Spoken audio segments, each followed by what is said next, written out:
अब हम देखेंगे क्रॉनिक इन्फ्लामेशन। ये इन्फ्लामेशन का सेकेंड पार्ट है। अब जब हमने एक्यूट इन्फ्लामेशन देखा था तब हमने देखा था कि वो उसका ऑनसेट रैपिड होता है, यानी जैसे ही बॉडी पे किसी ऑर्गेनिज्म का अटैक हो या फिर कोई इंजरी हो जाए तो जो सबसे पहला रिएक्शन होता है बॉडी का वो एक्यूट इन्फ्लामेशन का कहलाया जाएगा। पर इसीलिए एक्यूट इन्फ्लामेशन छोटे मतलब रैपिड ऑनसेट होता है उसका और उसकी ड्यूरेशन शॉर्ट होती है। पर क्रॉनिक इन्फ्लामेशन, अगर एक्यूट इन्फ्लामेशन ठीक नहीं हुआ तो क्रॉनिक इन्फ्लामेशन हो जाएगा। तो इसका ऑनसेट लेट होता है पर ये चलता लॉन्ग ड्यूरेशन के लिए। अब जब हमने एक्यूट इन्फ्लामेशन देखा था तब हमने देखा था कि जो फॉरेन बॉडी एंटर हुई है बॉडी, हमारी बॉडी में, उसको फैगोसाइटिक सेल्स एनगल्फ कर लेते हैं यानी खा लेते हैं और उसके बाद में उसके अंदर के जो हाइड्रोलाइटिक एंजाइम्स होते हैं, मतलब हमारे फैगोसाइटिक सेल्स के अंदर जो एंजाइम्स होते हैं वो उसको डिस्ट्रॉय कर देते हैं। पर व्हाट इफ कि वो उसे डिस्ट्रॉय नहीं कर पाए, मतलब उन्होंने उसे एनगल्फ किया, उसके बाद में उसको अपने अंदर डाइजेस्ट करने की कोशिश की पर फेल हो गए। तो जब जो एंटीजन प्रेजेंटिंग सेल्स हैं और फैगोसाइटिक सेल्स जिन्होंने उसे एनगल्फ करके डिस्ट्रॉय करने की कोशिश की पर वो डिस्ट्रॉय नहीं हुआ, तो वो आगे क्या करेंगे? तो जो एंटीजन प्रेजेंटिंग सेल्स है वो टी सेल्स, यानी जो हेल्पर टी सेल्स थी, CD4+ सेल्स बोलते हैं जिनको, वो उनको जाकर प्रेजेंट करती हैं। अब हेल्पर टी सेल्स कितने थे? 2 टाइप्स के थे, TH1 और TH2। तो जो CD4 सेल्स है वो जाके सबसे पहले किसको एक्टिवेट करते हैं? TH1 सेल्स को।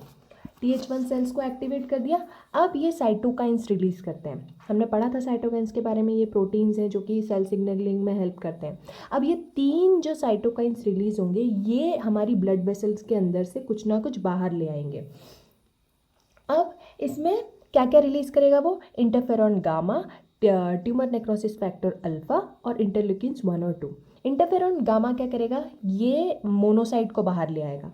अब हमने देखा था कि मोनोसाइट जब ब्लड वेसल के बाहर आ जाते हैं तो उसको क्या कहते हैं? मैक्रोफेजेस। अब वो ब्लड के बाहर आ गया, फिर अब जो मैक्रोफेजेस है ये मॉडिफाई होते हैं यानी और साइज में बड़े हो जाते हैं, ह्यूज हो जाते हैं। उनको क्या कहते हैं? Epithelioid sales. एपिथेलॉइड सेल्स कहते हैं। और उसके बाद में एपिथेलॉइड सेल्स जो है वो एक दूसरे से फ्यूज होकर जाइंट सेल्स बना लेते हैं।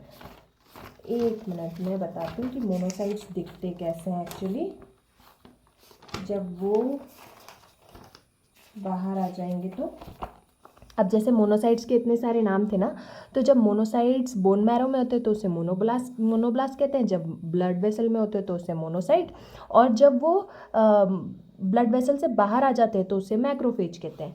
अब जब मैक्रोफेजेस का एक्टिवेशन हो जाता है तो वो क्या बनते हैं? Epithelioid cell. एपिथेलॉइड ये साइज में बड़े हो जाते हैं। अब ये बहुत सारे एपिथेलॉइड सेल्स मिलके क्या करते हैं? एक जाइंट सेल्स बना लेते हैं। फिर जो ट्यूमर नेक्रोसिस फैक्टर अल्फा है ये क्या करता है? ये फाइब्रोब्लास्ट को बाहर लेकर आता है और फिर कोलेजन का प्रोडक्शन बढ़वाता है।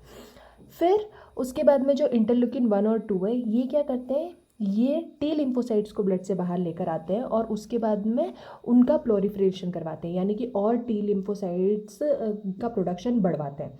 ये सब कुछ क्यों हो रहा है? ताकि वो ग्रैनुलोमा बना ले। अब ग्रैनुलोमा कैसे बनेगा? सबसे पहले तो जिन फैगोसाइटिक सेल्स ने उस ऑर्गेनिज्म को एनगल्फ किया यानी खा लिया है उसको बीच में रख देते हैं वो। क्यों? क्योंकि वो अब उसे मार नहीं पा रहे हैं, अब वो ऑर्गेनिज्म बाहर नहीं निकलना चाहिए, इसलिए उसे बीच में रख देते हैं। और फिर उसके आसपास ये जो एपिथेलॉइड सेल्स यानी जो मोनोसाइट्स अब फाइनली जाइंट सेल्स बन गए हैं वो उसको कवर कर देते हैं। तो ये ग्रैनुलोमा की फर्स्ट लेयर बना रहे हैं। ये क्या कर रहे हैं? ये फर्स्ट लेयर बना रहे हैं। फिर उसके आसपास जो टी लिम्फोसाइट्स थे, टी लिम्फोसाइट्स उसे कंप्लीटली कवर कर लेते हैं। तो ये कौन सी लेयर बना रहे हैं? ये बना रहे हैं मिडिल लेयर बना रहे हैं। फिर जो लास्ट में फाइब्रोब्लास्ट थे तो वो कोलेजन का प्रोडक्शन करके एक फाइब्रोसिस वाली लेयर बना लेते हैं आसपास, ताकि वो एकदम स्ट्रॉन्ग सी लेयर हो जाए। तो जो आउटर मोस्ट लेयर होती है वो फाइब्रोब्लास्ट की होती है और ऐसा हो जाता है वो ग्रैनुलोमा। अब ग्रैनुलोमा भी बनने के बाद में अब जब वो ऑर्गेनिज्म को कोई सप्लाई ही नहीं मिल रहा तो वो बीच में वो जितनी भी सेल्स ने खाया था हमारी सेल्स के साथ साथ उसके अंदर जो ऑर्गेनिज्म है वो भी डेड हो जाएगा। अब वो जब डेड हो जाएंगे, सेल्स डेड हो जाएंगे तो बीच में नेक्रोसिस हो जाएगा। तो अब अगर बीच में नेक्रोसिस हो गया तो उसको कहेंगे, उस ग्रैनुलोमा को कहेंगे सॉफ्ट ट्यूबरकल। और अगर वो ऑर्गेनिज्म तब भी अंदर अलाइव है और वो सेल्स डेड नहीं हो रही है तो उसको कहेंगे hard tubercle. Thanks for watching.